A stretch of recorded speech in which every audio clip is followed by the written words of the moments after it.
Good morning. As we are kind of feels like back in the saddle, had a wonderful family reunion last week about an hour south of St. Louis, Missouri, about 400 miles from home.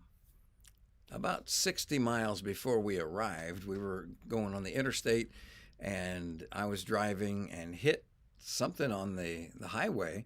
I looked in the rearview mirror and it looked like a windshield squeegee, maybe from a truck, because it had a long handle. I didn't think much of it, didn't change the way the car was rolling down the highway at all.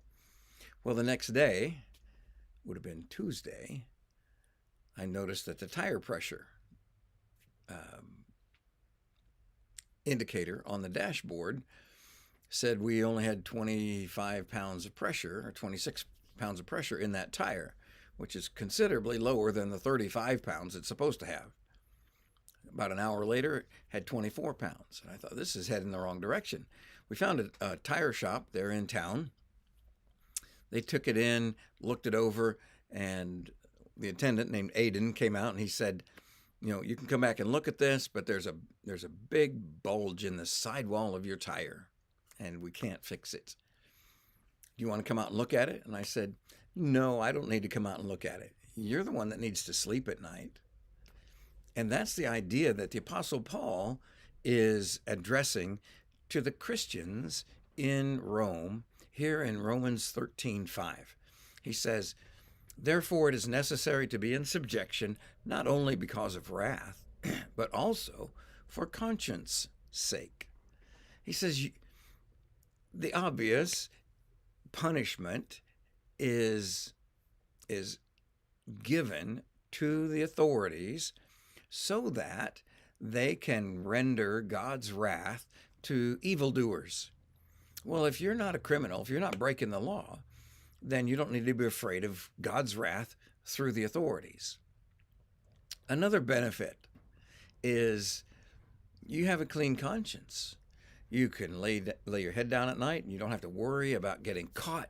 You don't have to worry about trying to make excuses or come up with some kind of an alibi to cover your tracks.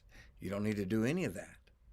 If you don't break the law, you can have a clear conscience. And so these are two very good reasons to be in subjection to the authorities that God has placed over you. So that's our thought for this Monday. As we move into this week, there may be laws and rules that you don't like. However, God says for two reasons you should subject yourself to these authorities. One, God has given them the position, the role of administering his punishment upon evildoers. That's number one. Number two is if you don't cross the line, if you don't break the law, if you don't commit crimes, then your conscience is clear. These are two good reasons. Avoid punishment and have a clear conscience. They're good reasons. And the Christian is the one who is the best citizen in whatever country. And don't try to use the argument, well, the laws are unfair, because Paul wrote this to the church living in Rome under the Roman Empire. Now, the Roman Empire was set up very, very well, lasted hundreds of years until they began, that's a different story altogether. I'm just very concerned about the United States of America following the same pattern of decline that the Roman Empire experienced. But the church in the Roman Empire demonstrated such an extraordinary, supernatural kind of love, kind of joy, kind of peace, such an extraordinary, supernatural kind of hospitality and forgiveness and gentleness and kindness that the Romans, who were often suffering and now being ministered to by the Christians, these Romans were persuaded that the The Lord of the Christians was such a good Lord. And the joy and the confidence these Christians had, because the Lord is also the Savior.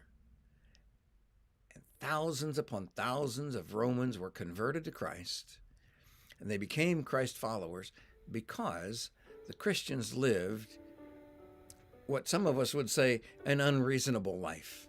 They obeyed the laws. They submitted to the authorities. They cared for their neighbors. They loved their God. So today that's our pattern. Submit to the authorities that are over you, whether it's at work, in your neighborhood, in your state, country. Submit to those authorities and let the love of Christ shine through you with your attitude and your actions. God bless you. He loves you, and we love you.